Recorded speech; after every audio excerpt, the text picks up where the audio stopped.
Good evening, family. My name is Sylvia Aliu. I'm Janet Tarmoh's older daughter. My name is Victor Tarmoh, and I am the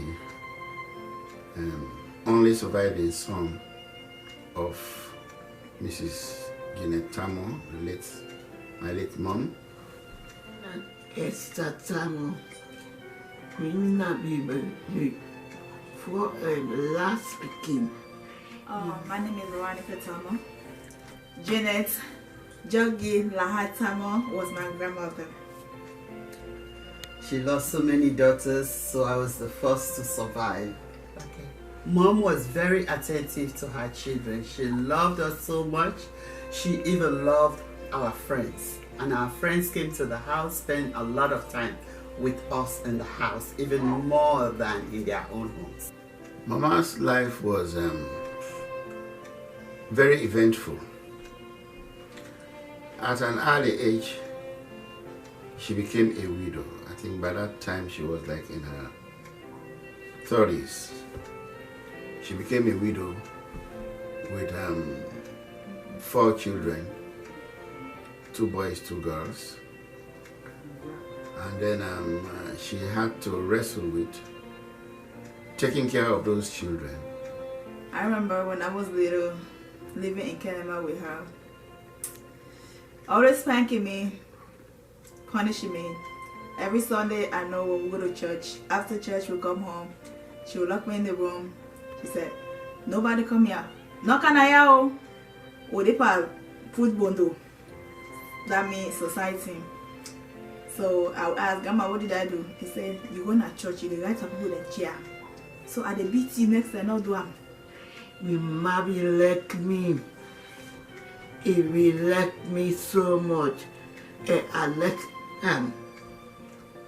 But where I sick, the sick where I get, now it puts me up for leave me, it bond me together because it come back to me. It broke me. I was get all things. I'm not able to talk at all. Mom was one of those people that was very strict. When she says something, she means it. She will not change. She will ask you to do something and follow through with it. If you don't do it right, she's coming back and asks you to redo it. Because that's just the kind of person is. So first thing in the morning when she does her prayers, if that season is the time that she's doing the gara work, she will go down, she will wake up about 5 o'clock or so, she will go to the backyard, check on her gara stuff, and then set it up, make sure it's all set, and then she will wake us up to do the beating. Because when you fix the gara lapa, you have to beat it so it shines. So we, the children, we were responsible for doing that. She'll make sure we do it right. If we don't do it right, we have to come back and redo it. My elder brother was in high school. I was in elementary, and my younger sister was also in elementary, Sylvia. And my younger sister was, I think, in kindergarten by that time. So my mom had the challenge of raising us by herself. So that's one of the biggest impacts, and she took up on that challenge. She did it and succeeded in flying colors. There are a couple of things I remember about my mom, that for her children, she would go the extra mile to do anything to make sure that her children were educated and they were protected. So that one I remember every time. Every Sunday, I have to get spanked by my grandmother. Every Sunday. She always taught me to be respectful. Always respect your elders. Never talk back when somebody older than you is talking. But this if you pray with me, if they do everything for me, I thank you because you love me.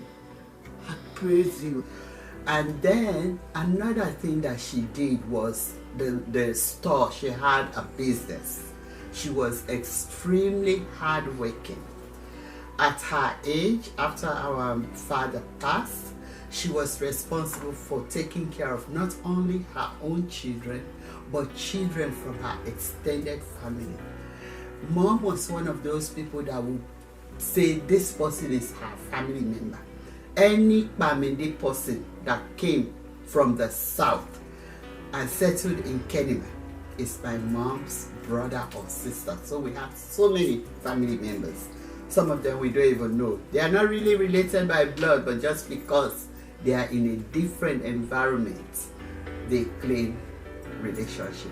So my mom was that kind of person that would just bring people together for their good, and she will help people.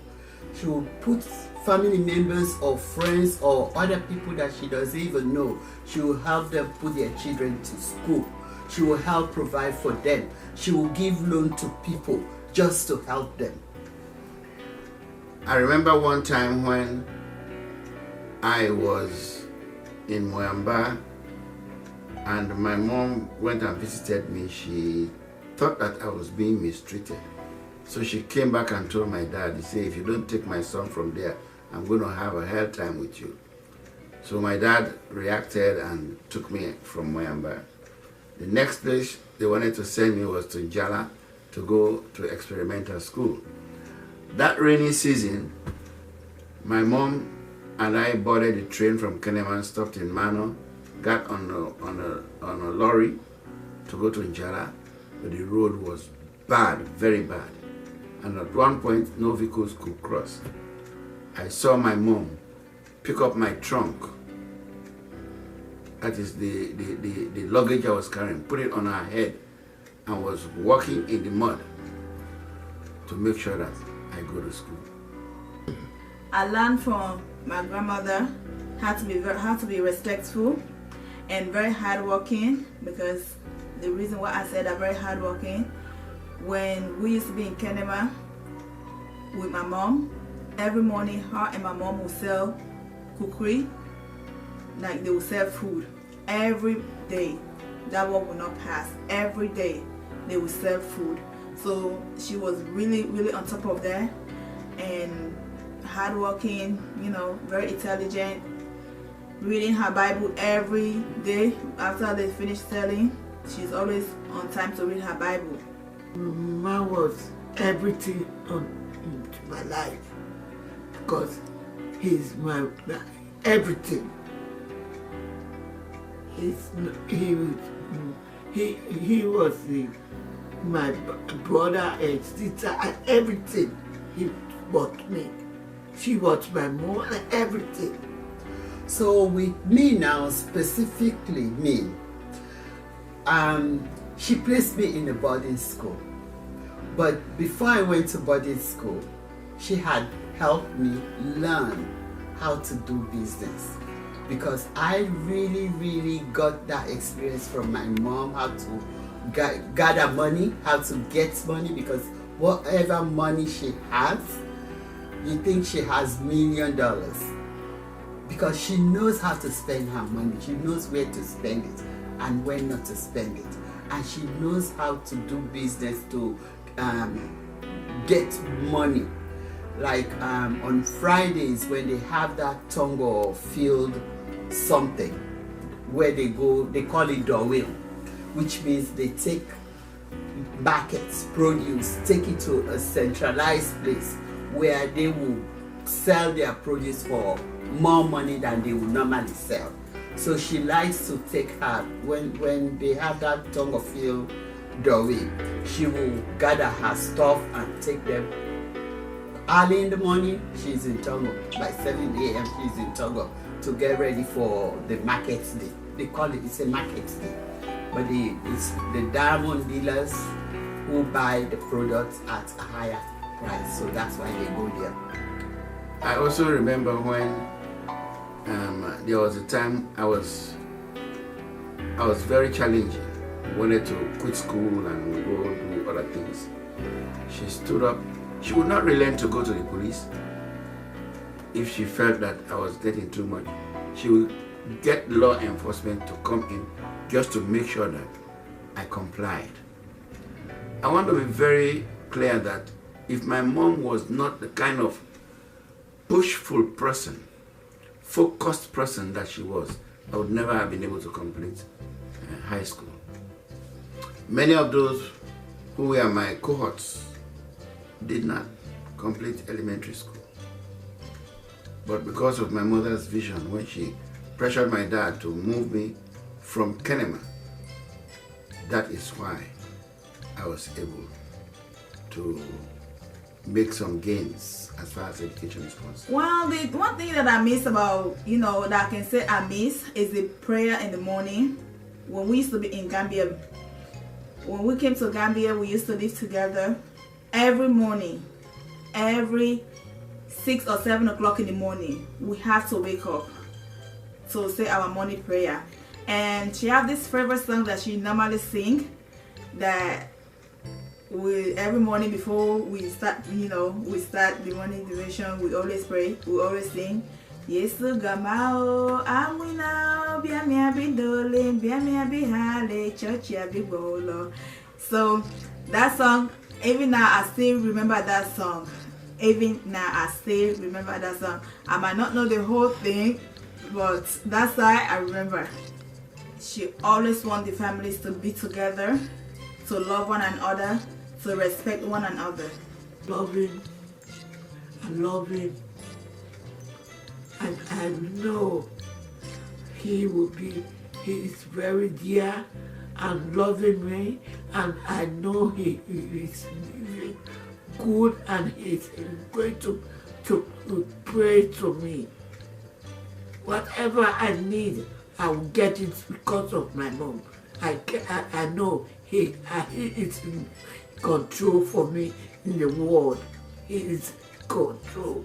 Without Janet Tarmoh, this family would not exist. For example, when everybody took away our property after our dad died, it was Janet Tarmoh that stood up and said, my children have to own what they belong to them. She fought the whole Kenema town, the clan, a whole clan, by herself as a woman, to be able to get property for us. Otherwise, they took everything.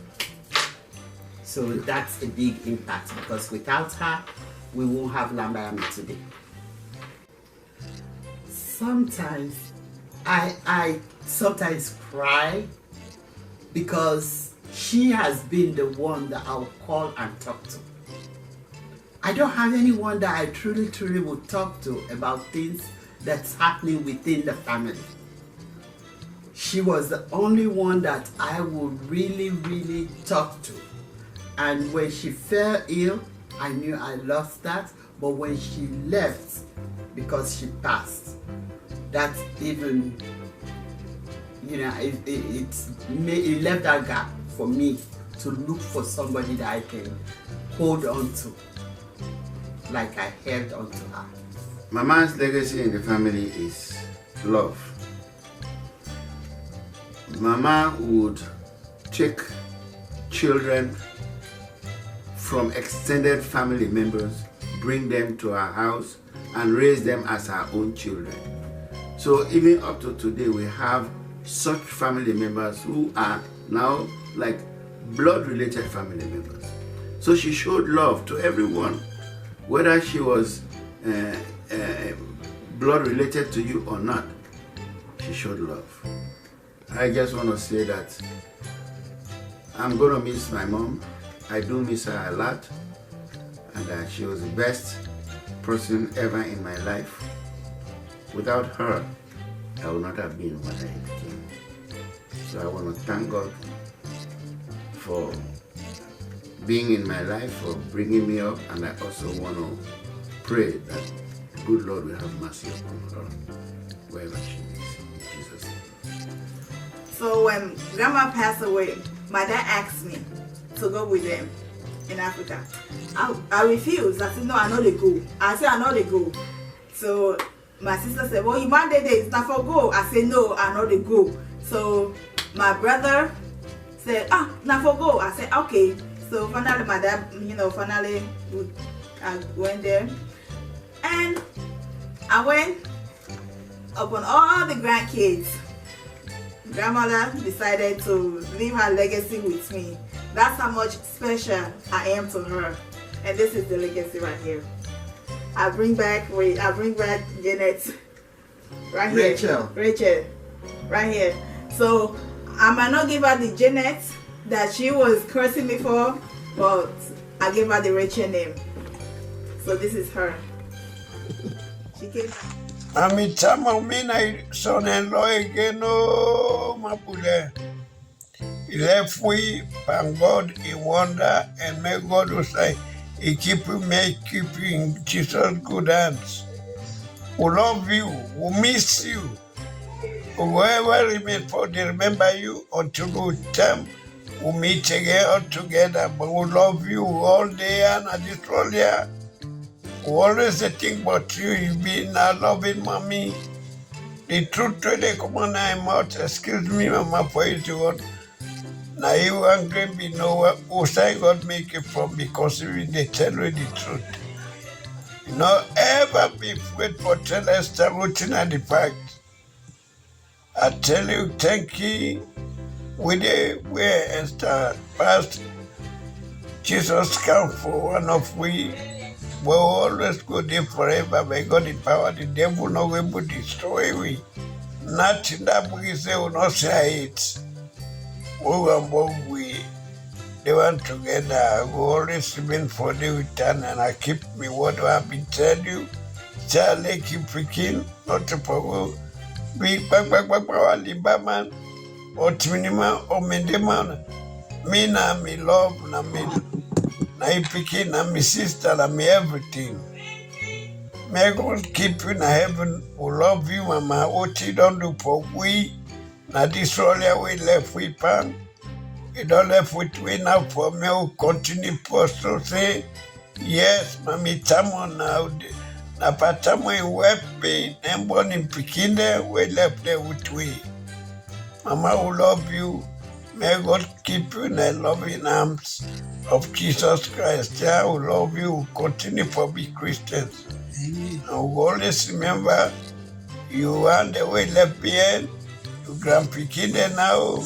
You Pikinde now. We all now one now together before Christ. Different or they will not go before we will not all see. For God, everybody now one. May God keep you in the good loving hands of Jesus Christ with the angels.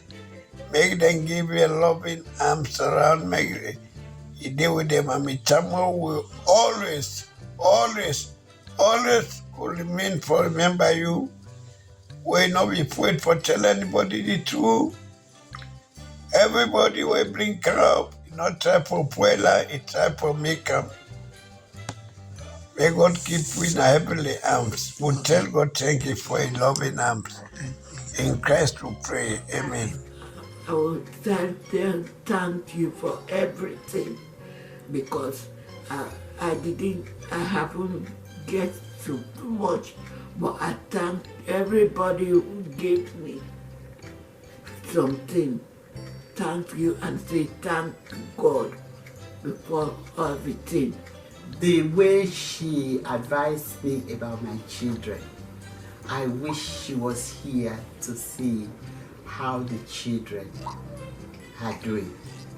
Because when she came to the United States, she told me, you have spoiled your children. But she didn't realize that this society is different. So I really wanted her to see that the kids came out very well. And she would have been very proud to see them. The support that we received from friends and family was humongous.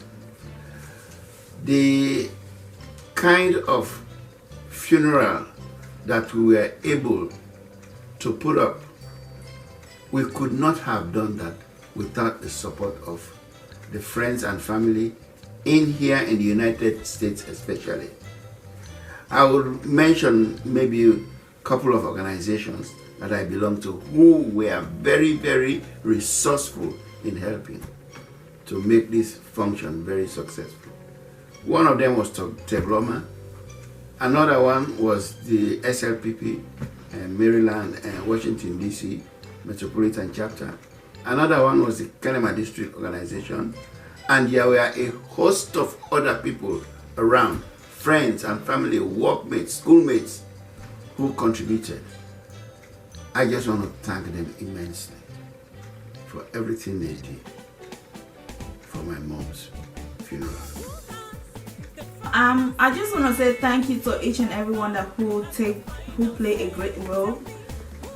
Without these people, maybe we won't do that much. But with these people, with their hand, with the help that they give, we did a lot. And I just want to say thank you to these people. I just want to say thank you. We really appreciate them. We love them, care, and I'm praying whatever they did, God will bless them and guide them.